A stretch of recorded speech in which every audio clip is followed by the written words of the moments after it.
Hello friends, welcome back to my channel. ನಾನು ಸ್ವರ್ಣ. ಇವತ್ತು ಸೋಮವಾರ ಬೆಳಗಿನ ವ್ಲಾಗನ್ನು ಶುರು ಮಾಡ್ತಾ ಇದ್ದೀನಿ. ಹೇಳ್ತಿದ್ದಾಗಲೇ ನಿಮ್ಮೆಲ್ರಿಗೂ ಗೊತ್ತಿರೋ ಹಾಗೆ ಮೊದಲು ವರಾಂಡ ಕ್ಲೀನ್ ಮಾಡಿ ರಂಗೋಲಿನ ಹಾಕ್ತಾ ಇರೋದು. ಆ್ಯಂಡ್ ಹಾಗೇ ಈ ಸಾರಿನೂ 5ರಿಂದ 3 ಚುಕ್ಕೆ. ಇವತ್ತು ಸ್ವಲ್ಪ ಲೇಟಾಗಿಯೇ ಇದ್ದೆ. ಲೇಟ್ ಮೀನ್ಸ್ 6 ಗಂಟೆ. ಹಸ್ಬೆಂಡು 7 ಗಂಟೆಗೆ ಬೇರೆ ಕಡೆ ಡ್ಯೂಟಿಗೆ ಹೋಗಬೇಕಿತ್ತು. ಸೊ ಹಾಗಾಗಿ ಅವರು ಎದ್ದ ಮೇಲೆ ಅವರಿಗೆ ಒಂದಷ್ಟು ಡ್ಯೂಟಿಗೆ ಹೋಗೋಕ್ಕಿಂತ ಮುಂಚೆ ಟೀ ಇಟ್ಕೊಟ್ಟು, ಆನಂತರ ಅವ್ರಿಗೆ ಜಾಕೆಟ್ ಏನೆಲ್ಲ ಇದೆ ಎಲ್ಲನೂ ರೆಡಿ ಮಾಡಿ ಕಳಿಸಾದ್ಮೇಲೆ ಸ್ವಲ್ಪ ಹೊತ್ತು ಬಿಟ್ಟು ಆನಂತರ ನಾನಿವಾಗ ವರಾಂಡ ಎಲ್ಲ ಕ್ಲೀನ್ ಮಾಡ್ತಾ ಇದ್ದೀನಿ.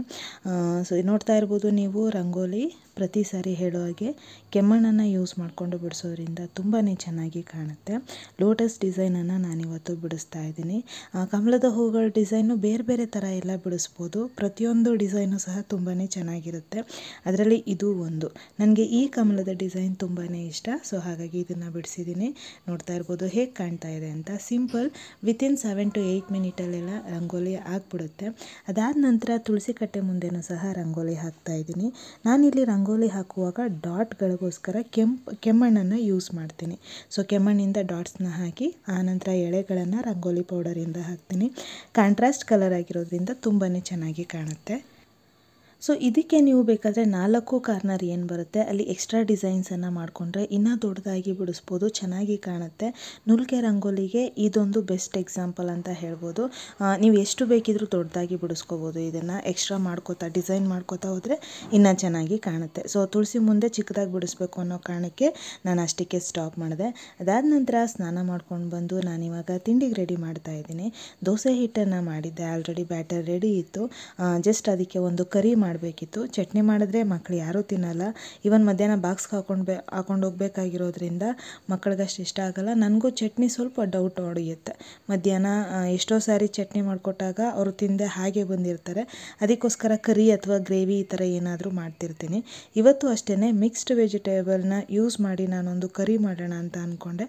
ಅದಕ್ಕೋಸ್ಕರ ನಾನು ಗೆಡ್ಡೆಕೋಸು, ಕ್ಯಾರೆಟ್, ಬೀನ್ಸ್, ಎಲೆಕೋಸು ಇದಿಷ್ಟನ್ನು ಸಣ್ಣಗೆ ಹೆಚ್ಚಿ ಕುಕ್ಕರಲ್ಲಿ 1 ವಿಷಲ್ನ ಕೂಗಿಸ್ಕೊತಾ ಇದ್ದೀನಿ. ಆ್ಯಕ್ಚುಲಿ ಇದನ್ನು ಎಣ್ಣೆನಲ್ಲಿನೇ ಪಾತ್ರೆಯಲ್ಲಿ ಫ್ರೈ ಮಾಡಿದ್ದಿದ್ರೆ ಚೆನ್ನಾಗಿರೋದು. ಬಟ್ ಅಷ್ಟೊಂದು ಟೈಮ್ ಇಲ್ಲದೆ ಇರೋ ಕಾರಣ, ಲೇಟ್ ಆಗುತ್ತೆ ಅನ್ನೋ ಕಾರಣಕ್ಕೆ ಡೈರೆಕ್ಟಾಗಿ ಕುಕ್ಕರಲ್ಲಿ 1 ವಿಷಲ್ ಅಷ್ಟೇ ಕೂಗಿಸ್ಕೊತಾ ಇದ್ದೀನಿ.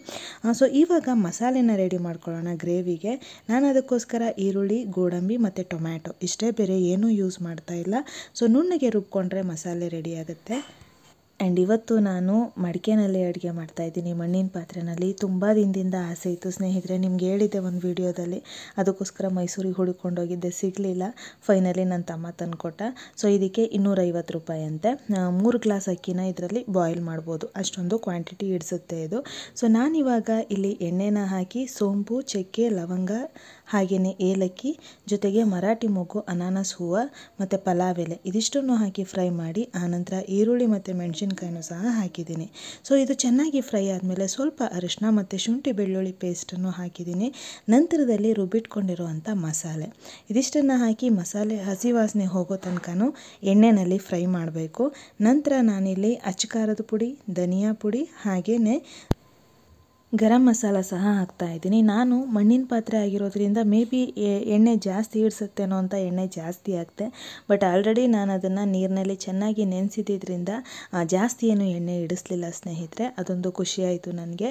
ಸೊ ಮಸಾಲೆ ಹಸಿ ವಾಸನೆ ಹೋದ್ಮೇಲೆ ನಾನು ಬೇಯಿಸಿಟ್ಕೊಂಡಿರುವಂಥ ತರಕಾರಿ ಏನಿದೆಯೋ ಅದರ ನೀರು ಸಮೇತ ಈ ಮಸಾಲೆಗೆ ಮಿಕ್ಸ್ ಮಾಡ್ತಾ ಇದ್ದೀನಿ. ಸೊ ಇದು ನೀವು ಯಾವ ಕನ್ಸಿಸ್ಟೆನ್ಸಿ ಬೇಕಿದ್ರೂ ಮಾಡ್ಕೋಬೋದು, ತಿಕ್ಕಾಗಿ ಬೇಕಿದ್ರೂ ಮಾಡ್ಕೋಬೋದು, ಸ್ವಲ್ಪ ನೀರು ಥರ ಮಾಡ್ಕೊಂಡ್ರೂ ನಡೆಯುತ್ತೆ. ನಾನು ದೋಸೆ ಆದ ಕಾರಣ ಸ್ವಲ್ಪ ತೆಳುವಾಗಿ ಮಾಡಿಕೊಂಡೆ. ಮಕ್ಕಳಿಗೆ ನೀಟಾಗಿ ಅಬ್ಸರ್ವ್ ಮಾಡಿಕೊಂಡ್ರೆ ದೋಸೆ ತಿನ್ನೋದಕ್ಕೆ ಈಸಿ ಆಗುತ್ತೆ ಅನ್ನೋ ಕಾರಣಕ್ಕೆ. ಸೊ ಇವಾಗ ಗ್ರೇವಿ ರೆಡಿ ಆಗ್ತಾ ಇದೆ, ಹಾಗೆಯೇ ಬ್ಯಾಟರ್ ಸಹ ರೆಡಿಯಾಗಿದೆ. ತೆಳುವಾಗಿ ದೋಸೆ ಹಾಕ್ತಾ ಇದ್ದೀನಿ. ನಮ್ಮನೆಯಲ್ಲಿ ಸಾನುಗೆ ಸ್ವಲ್ಪ ಮಂದಕ್ಕೆ ದೋಸೆ ಹಾಕಿದ್ರೆ ಇಷ್ಟ ಆಗುತ್ತೆ. ನನಗೆ ಸೆಟ್ ದೋಸೆ ಬರುತ್ತಲ್ವ, ಆ ಥರ ಇಷ್ಟ ಆಗುತ್ತೆ. ಬಟ್ ಪೂರ್ವಿಗೆ ಮತ್ತು ಅವ್ರ ಅಪ್ಪಂಗೆ ತೆಳುವಾಗಿರಬೇಕು ದೋಸೆ, ಹಾಗಿದ್ರೆ ಮಾತ್ರ ಅವ್ರು ಇಷ್ಟಪಟ್ಟು ತಿನ್ನೋದು. ಸೊ ಅವರು ಹೇಗೆ ಇಷ್ಟಪಡ್ತಾರೋ ಹಾಗೆಯೇ ಹಾಕ್ಕೊಡ್ಬೇಕಲ್ವ, ಇಲ್ಲಾಂದರೆ ಅಷ್ಟು ಕಷ್ಟಪಟ್ಟು ಮಾಡಿದ್ದು ವೇಸ್ಟ್ ಅಂತ ಅನ್ನಿಸ್ಬಿಡುತ್ತೆ. ಸೊ ಇವಾಗ ದೋಸೆ ಹಾಕ್ತಾ ಇದ್ದೀನಿ. ಬ್ಯಾಟರ್ ನೋಡಿ ತುಂಬ ಚೆನ್ನಾಗಿ ಬಂದಿದೆ. ದೋಸೆ ಎಷ್ಟು ತೆಳುವಾಗಿ ಬೇಕಿದ್ರೂ ನೀವು ಇದರಿಂದ ಹಾಕ್ಬೋದು, ಅಷ್ಟೇ ಚೆನ್ನಾಗಿ ಬಂದಿದೆ. ಬ್ಯಾಟರ್ ಜೊತೆಗೆ ನೀವು ಕಲ್ಲನ್ನು ಎಷ್ಟು ಕಾಯಿಸ್ತೀರಾ ಅನ್ನೋದು ಇಂಪಾರ್ಟೆಂಟ್ ಆಗುತ್ತೆ ದೋಸೆ ಹಾಕುವಾಗ. ಸೊ ದೋಸೆ ಹಾಕಿ ಆಯಿತು. ಇವಾಗ ಗ್ರೇವಿನೂ ಸಹ ರೆಡಿ ಆಗ್ತಾ ಇದೆ. ಚೆನ್ನಾಗಿ ಕುದೀತಾ ಇತ್ತು. ನನಗೆ ತುಂಬ ಖುಷಿಯಾಗಿದ್ದೇನು ಅಂದರೆ ಮಣ್ಣಿನ ಪಾತ್ರೆಯಲ್ಲಿ ಮಾಡ್ತಿದ್ದೀನಿ ಅಂತ. ಸಂಕ್ರಾಂತಿ ಹಬ್ಬಕ್ಕೆ ಪೊಂಗಲ್ನ ಇದರಲ್ಲೇ ಮಾಡಬೇಕಂತ ಅಂದ್ಕೊಂಡಿದ್ದೆ, ಬಟ್ ಅವಾಗ ಸಿಗಲಿಲ್ಲ ನನಗೆ. ಸೊ ಇವಾಗ ದೋಸೆ ರೆಡಿಯಾಗಿದೆ. ಲಾಸ್ಟಲ್ಲಿ ಗ್ರೇವಿಗೆ ನಾನು ಕಸೂರಿ ಮೇಥಿ ಹಾಗೆಯೇ ಕೊತ್ತಂಬರಿ ಸೊಪ್ಪು ಎರಡನ್ನೂ ಹಾಕ್ತಾಯಿದ್ದೀನಿ. ಇದು ಎಕ್ಸ್ಟ್ರಾ ಫ್ಲೇವರ್ ಕೊಡುತ್ತೆ ನಿಮಗೆ. ಕಸೂರಿ ಮೇಥಿ ಹಾಕಿದ್ರೆ ಅದರ ಟೇಸ್ಟೇ ಕಂಪ್ಲೀಟಾಗಿ ಚೇಂಜ್ ಆಗುತ್ತೆ. ಜೊತೆಗೆ ನಮ್ಮೆಲ್ರಿಗೂ ಯೂಸ್ ಮಾಡೋ ಥರನೇ ಕೊತ್ತಂಬರಿ ಸೊಪ್ಪನ್ನು ಹಾಕಬೇಕು. ಸೊ ಇವಾಗ ಮಕ್ಕಳಿಗೆ ತಿಂಡಿನ ಬಡಿಸಿ ಆನಂತರ ಅವ್ರ ಲಂಚ್ ಬಾಕ್ಸು ರೆಡಿ ಮಾಡಿದರೆ ಮಕ್ಕಳನ್ನ ಕಳಿಸೋದಕ್ಕೆ ಈಸಿ ಆಗುತ್ತೆ. ನಂತರ ನನ್ನ ಕೆಲಸಗಳನ್ನು ನಾನು ಮಾಡ್ಕೋಬಹುದು. ಹಾಗೆಯೇ ತುಂಬ ಜನ ನನ್ನನ್ನು ಒಂದು 3-4 ಡೇಸಿಂದ ಈ ಕ್ವೆಶನ್ ಕೇಳ್ತಾನೆ ಇದ್ದೀರಾ, ಯಾಕೆ ಇದ್ರ ಬಗ್ಗೆ ನೀವು ಮಾತಾಡಿಲ್ಲ ಅಂತ. ಪ್ರಾಣ ಪ್ರತಿಷ್ಠಾಪನೆ ದಿನ ನೀವು ಸೆಲೆಬ್ರೇಟ್ ಮಾಡಲಿಲ್ವಾ, ಯಾಕೇನು ಇದ್ರ ಬಗ್ಗೆ ನೀವು ಹೇಳಲಿಲ್ಲ ಅಂತ ಹೇಳಿದರೆ. ಬಟ್ ಆ್ಯಕ್ಚುಲಿ ಮಾಡೋದಕ್ಕಾಗಲಿಲ್ಲ. ನನಗೆ 2nd ಡೇ ಮತ್ತು ಪೂರ್ವಿಗೆ 3rd ಡೇ ಆಗಿತ್ತು.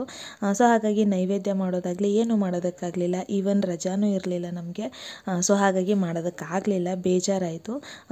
But it's okay. ಹಸ್ಬೆಂಡು ಆವಾಗ ಬ್ಯುಸಿ ಇದ್ದರು, ನಿಮಗೆ ಗೊತ್ತೇ ಇದೆ. ಆವಾಗ ಎಲ್ಲ ಕಡೆನೂ ಸ್ವಲ್ಪ ಡ್ಯೂಟಿ ಜಾಸ್ತಿನೇ ಇತ್ತು ಪೊಲೀಸವ್ರಿಗೆ. ಸೊ ಹಾಗಾಗಿ ಅವರು ಏನೂ ಮಾಡೋದಕ್ಕಾಗಲಿಲ್ಲ. ಅದಕ್ಕೋಸ್ಕರ ನಾನು ಈ ವಿಷಯದ ಬಗ್ಗೆ ಜಾಸ್ತಿ ಏನು ಹೇಳೋದಕ್ಕೆ ಹೋಗಲಿಲ್ಲ ನಿಮಗೆ, ಅಷ್ಟೇ, ಬೇರೆ ಏನೂ ರೀಸನ್ ಇಲ್ಲ.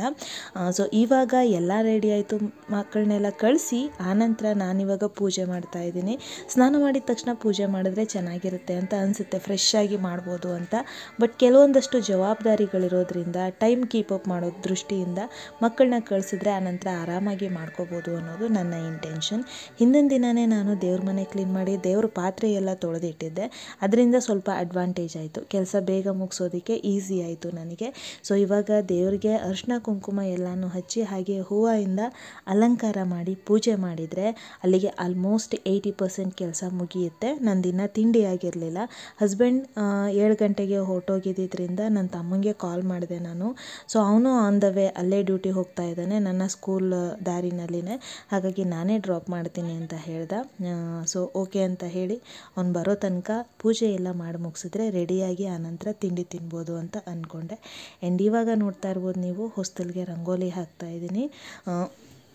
ಆನಂತರ ಪೂಜೆ ಮಾಡಿ ಸ್ಕೂಲಿಗೆ ರೆಡಿ ಆಗೋದು. ಆ್ಯಂಡ್ ಲಾಸ್ಟ್ ಟೈಮ್ ನಾನು ತೋರಿಸಿದಂಥ ಸ್ಯಾರೀಸ್ ಏನು ಬಂದಿತ್ತು ಆನ್ಲೈನಲ್ಲಿ, ಆ ಸ್ಯಾರೀಸ್ಗೆ ಅವತ್ತೇ ಬ್ಲೌಸ್ನ ಸ್ಟಿಚ್ ಮಾಡಿಬಿಟ್ಟೆ ನಾನು. ಬಟ್ ಸ್ಟಿಚಿಂಗ್ ವಿಡಿಯೋ ಶೇರ್ ಮಾಡೋದಕ್ಕೆ ಹೋಗಲಿಲ್ಲ.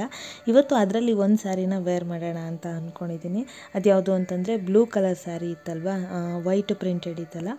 ಸೊ ಆ ಸ್ಯಾರಿ ಬ್ಲೌಸು ತುಂಬ ಬೇಗನೆ ಸ್ಟಿಚ್ ಮಾಡಿದೆ, ಏನೂ ಎಕ್ಸ್ಟ್ರಾ ಡಿಸೈನ್ ಇಲ್ಲದೆ ಇರೋದ್ರಿಂದ ಕ್ವಿಕ್ಕಾಗಿಯೇ ಆಯಿತು. ಸೊ ತೋರಿಸ್ತೀನಿ ನಾನು ನಿಮಗೆ ಇವಾಗ ಆ ಸ್ಯಾರಿನ. ಆ್ಯಕ್ಚುಲಿ ಈ ಸ್ಯಾರಿನ ನೀವೆಲ್ಲರೂ ತುಂಬ ಇಷ್ಟಪಟ್ಟಿದ್ರಿ. ಸೊ ನನಗೂ ತುಂಬ ಇಷ್ಟ ಈ ಕಲರ್ ಎಸ್ಪೆಷಲಿ. ಸೊ ನೋಡಿ ಇದೇನೆ ಬ್ಲೌಸು ಸಹ ರೆಡಿಯಾಗಿದೆ.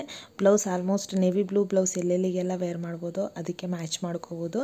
ಸ್ವಲ್ಪ ಡಿಫ್ರೆಂಟಾಗಿ ಬಾರ್ಡರ್ನ ನಾನು ಸ್ಲೀವ್ ಕೊಡ್ದೇನೆ ಬಾಡಿ ಪಾರ್ಟು ಕೊಟ್ಟು ಸ್ಟಿಚ್ ಮಾಡಿದ್ದೀನಿ. ಆ್ಯಂಡ್ ಇದು ನನ್ನ ಔಟ್ಲುಕ್. ತುಂಬ ಲೇಟಾಗಿತ್ತು ಸ್ನೇಹಿತರೆ. ಆ್ಯಕ್ಚುಲಿ ನನ್ನ ತಮ್ಮ ಬೇಗ ಹೊರಡಬೇಕಿತ್ತಲ್ವ, ಹಾಗಾಗಿ ನಾನು ರೆಡಿ ಆದೆ. ಸ್ಯಾರಿ ಫುಲ್ ಹೇಗೆ ಕಾಣಿಸ್ತಾ ಇದೆ ಅಂತ ತೋರಿಸ್ತಿದ್ದೀನಿ.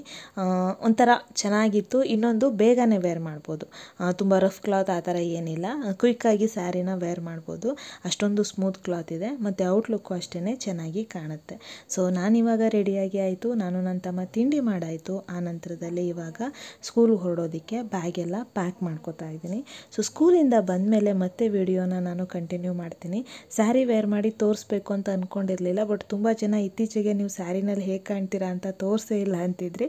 ಸೊ ಅದಕ್ಕೋಸ್ಕರ ತೋರಿಸ್ತಿದ್ದೀನಿ. ಆ್ಯಂಡ್ ಇವಾಗ ಸಂಜೆ ಆಗಿದೆ 4:45. ಯಾಕೋ ಇವತ್ತು 3rd ಪೀರಿಯಡಿಂದನೇ ಸ್ವಲ್ಪ ಅನ್ಕಂಫರ್ಟಬಲ್ ಫೀಲ್ ಆಗ್ತಾಯಿತ್ತು ನನಗೆ.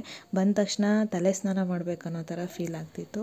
ಸೊ ಫ್ರೆಶ್ ಅಪ್ ಆಗಿ ಪೂಜೆ ಮಾಡೋಣ ಅಂತ ಡಿಸೈಡ್ ಮಾಡಿದೆ. ಹಾಗೆಯೇ ಒಂದಷ್ಟು ಜನ ಕೇಳಿದ್ರಿ, 1-2-3 ಜನ ಅನಿಸುತ್ತೆ, ಯಾವಾಗಲೂ ನಿಮ್ಮ ತಮ್ಮನೇ ಮನೆಗೆ ಬರ್ತಾರೆ ಅಂತ ತೋರಿಸ್ತೀರಾ, ಅವರೇ ಬರ್ತಾ ಇರ್ತಾರೆ, ನಿಮ್ಮ ಅತ್ತೆ ಮನೆಯವ್ರು ಯಾರೂ ಬರಲ್ವಾ ಅಂತ. ನನ್ನ ತಮ್ಮನಿಗೆ ಆಲ್ಮೋಸ್ಟ್ ನಗರದಲ್ಲಿ ಡ್ಯೂಟಿ ಇರೋದ್ರಿಂದ ಬಂದು ಅವನು ಹಾಗೆ ಹೋಗಲ್ಲ. ಎಷ್ಟೋ ಸಾರಿ ನನ್ನ ಹಸ್ಬೆಂಡ್ ಇಲ್ಲದೆ ಇರೋ ಥರ ಆಗುತ್ತೆ. ಅವರೆಲ್ಲಾದ್ರೂ ಡ್ಯೂಟಿಗೆ ಹೋಗಿರ್ತಾರೆ, ಆವಾಗ ನನಗೆ ಅವಶ್ಯಕತೆ ಇರುತ್ತೆ. ಹಾಗಾಗಿ ಅವನು ಪ್ರತಿ ಸಾರಿ ಬೆಳಗ್ಗೆ ಮತ್ತು ಸಂಜೆ ಡ್ಯೂಟಿ ಮುಗಿಸ್ಕೊಂಡು ಹೋಗುವಾಗ ಎರಡೂ ಟೈಮು ಬಂದು ಒಂದು ಸಾರಿ ನೋಡಿಕೊಂಡೇ ಹೋಗೋದು, ಮಕ್ಕಳಿಗೆ ಏನಾದರೂ ತಂದುಕೊಟ್ಟು ಆ ಥರ ಹೋಗ್ತಾನೆ. ಅತ್ತೆ ಮನೆಯಲ್ಲಿ ತುಂಬ ರೇರು ಬರೋದು, ಯಾರೂ ಬರಲ್ಲ ಅಷ್ಟೊಂದಾಗಿ, ನಾವೇ ಅಲ್ಲಿ ಹೋಗಬೇಕು ಅಷ್ಟೇ. ಹಾಗಾಗಿ ಅವ್ರು ಬಂದರೆ ಡೆಫಿನೆಟಾಗಿ ತೋರಿಸ್ತೀನಿ. ಇಲ್ಲಿ ಇಂಟೆನ್ಷನಲ್ಲಿ ಅವ್ರು ಬರಬಾರ್ದು ಇವರೇ ಬರಬೇಕು ಆ ಥರ ಏನಿಲ್ಲ. ಯಾರು ಬರ್ತಾರೋ ಯಾರು ಬಂದ್ರೂ ನಮಗೆ ಖುಷಿನೇ. ಬರದೇ ಇದ್ದವ್ರನ್ನ ಬಲವಂತನೂ ಮಾಡೋದಕ್ಕಾಗಲ್ಲ. ಇನ್ಫ್ಯಾಕ್ಟ್ ಅವ್ರಿಗೆ ಏಜ್ ಆಗಿರೋದ್ರಿಂದ ಪಾಪ ನಾವೇ ಹೋಗಿ ನೋಡಬೇಕೇ ಹೊರತು ಅವ್ರು ಬರೋದಕ್ಕಾಗಲ್ಲ ಅಷ್ಟೇ, ಬೇರೆ ಏನೂ ಇಲ್ಲ. ಸೊ ಸ್ನಾನ ಎಲ್ಲ ಆದಮೇಲೆ ಸ್ವಲ್ಪ ಮಾರ್ಕೆಟಿಗೆ ಹೋಗಬೇಕಿತ್ತು, ತರಕಾರಿ ಸೊಪ್ಪು ಇದೆಲ್ಲ ತರಬೇಕಿತ್ತು. ಹಾಗೆಯೇ ಅಲ್ಲಿ 100 ರೂಪೀಸ್ಗೆ ಸ್ಯಾರಿಗಳನ್ನ ಮಾರ್ತಾಯಿದ್ರು. ನನಗೆ ಆ್ಯಕ್ಚುಲಿ ತಗೊಳ್ಳೋ ಇಂಟ್ರೆಸ್ಟ್ ಇರಲಿಲ್ಲ, ಬಟ್ ಹಸ್ಬೆಂಡ್ ಒಂದು ಸಾರಿ ನೋಡು ಇಷ್ಟ ಆದರೆ ತಗೊಳ್ಳುವಂತೆ ಅಂತ ಹೇಳಿದ್ರು.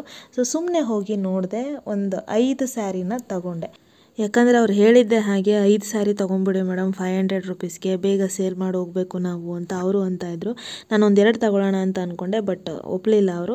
ಇಟ್ಸ್ ಓಕೆ ಅಂತ ಹೇಳಿ 5 ಸ್ಯಾರಿನ ತಗೊಂಡೆ. ನೋಡಿ ನನಗೆ ಈ ಸ್ಯಾರಿ ತುಂಬಾ ಇಷ್ಟ ಆಯಿತು. ಆ್ಯಂಡ್ ಇದು ನಾನು ಆನ್ಲೈನಲ್ಲೆಲ್ಲ ನೋಡಿದ್ದೆ, ಬಟ್ ಅಲ್ಲಿ 400-450 ಇತ್ತು.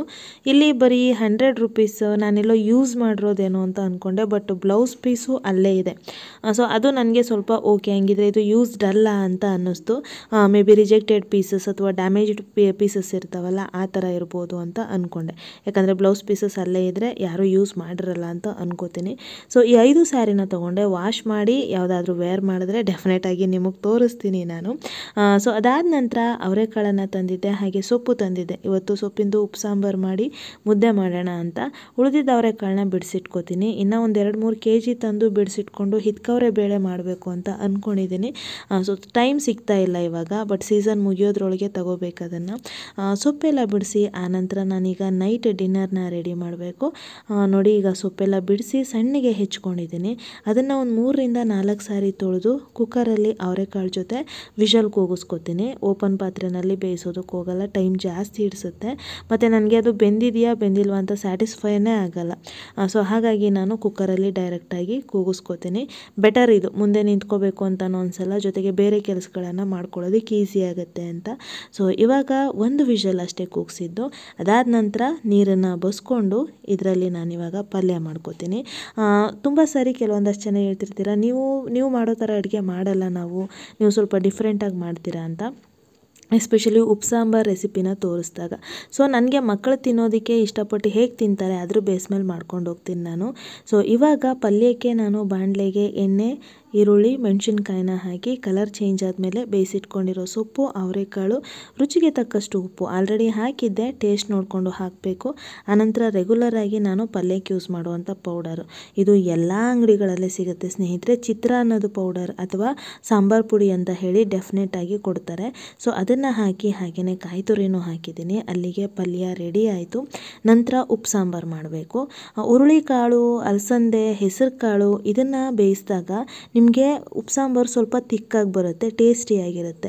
ಬಟ್ ಈ ಥರ ಪ್ಲೇನಾಗಿ ಅವರೆಕಾಳು ಮತ್ತು ಸೊಪ್ಪನ್ನು ಬೇಯಿಸಿದಾಗ ಟೇಸ್ಟ್ ಏನು ಅಷ್ಟೊಂದಿರಲ್ಲ ಉಪ್ಪು ಸಾಂಬಾರು. ಅದಕ್ಕೋಸ್ಕರ ನಾನಿಲ್ಲಿ ಅದೇ ಕುಕ್ಕರ್ಗೆ ಸೊಪ್ಪನ್ನು ಬೇಯಿಸಿದ್ದೆ ಅಲ್ವಾ, ಅದೇ ಕುಕ್ಕರ್ಗೆ ಪಾತ್ರೆ ಜಾಸ್ತಿ ಆಗುತ್ತೆ ಅಂತ ಅದರಲ್ಲೇ ಎಣ್ಣೆ, ಸಾಸಿವೆ, ಬೆಳ್ಳುಳ್ಳಿ, ಒಣಮೆಣಸಿನ ಹಣ್ಣು ಇದಿಷ್ಟು ಹಾಕಿ ಆನಂತರ ಬಸ್ಕೊಂಡಿರೋ ನೀರನ್ನು ಸಹ ಹಾಕಿದೆ. ಮಕ್ಕಳಿಗೆ ಟೇಸ್ಟಿಯಾಗಿ ಸಿಗಬೇಕು ಅನ್ನೋ ಕಾರಣಕ್ಕೆ ನಾನು ಇದಕ್ಕೆ ಹಾಲನ್ನು ಮಿಕ್ಸ್ ಮಾಡ್ತಾಯಿದ್ದೀನಿ. ನೀವು ಯಾರಾದರೂ ಈ ಥರ ಮಾಡಿಲ್ಲ ಅಂದರೆ ಒಂದು ಸಾರಿ ಟ್ರೈ ಮಾಡಿ, ನಿಜವಾಗ್ಲೂ ಚೆನ್ನಾಗಿರುತ್ತೆ ಹಾಲನ್ನ ಮಿಕ್ಸ್ ಮಾಡಿದ್ರೆ.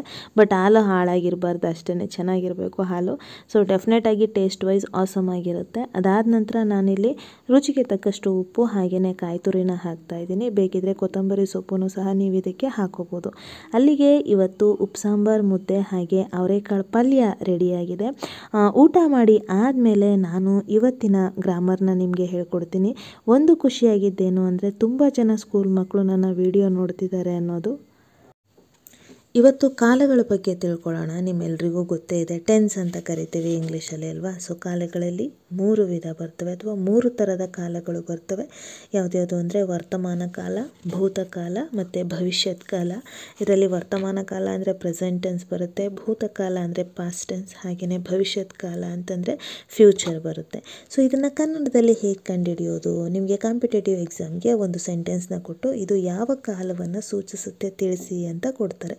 ಇದಕ್ಕೆ ಇರ್ತಕ್ಕಂಥ ಕೋಡ್ ವರ್ಡ್ ಏನು ಅಂತಂದರೆ ವರ್ತಮಾನ ಕಾಲಕ್ಕೆ ಉತ್ತ ಅಂತ ಬರುತ್ತೆ, ಹಾಗೆ ಭೂತಕಾಲಕ್ಕೆ ದ ಅಂತ ಬರುತ್ತೆ, ಹಾಗೆ ಭವಿಷ್ಯತ್ ಕಾಲಕ್ಕೆ ವ ಅಂತ ಬರುತ್ತೆ.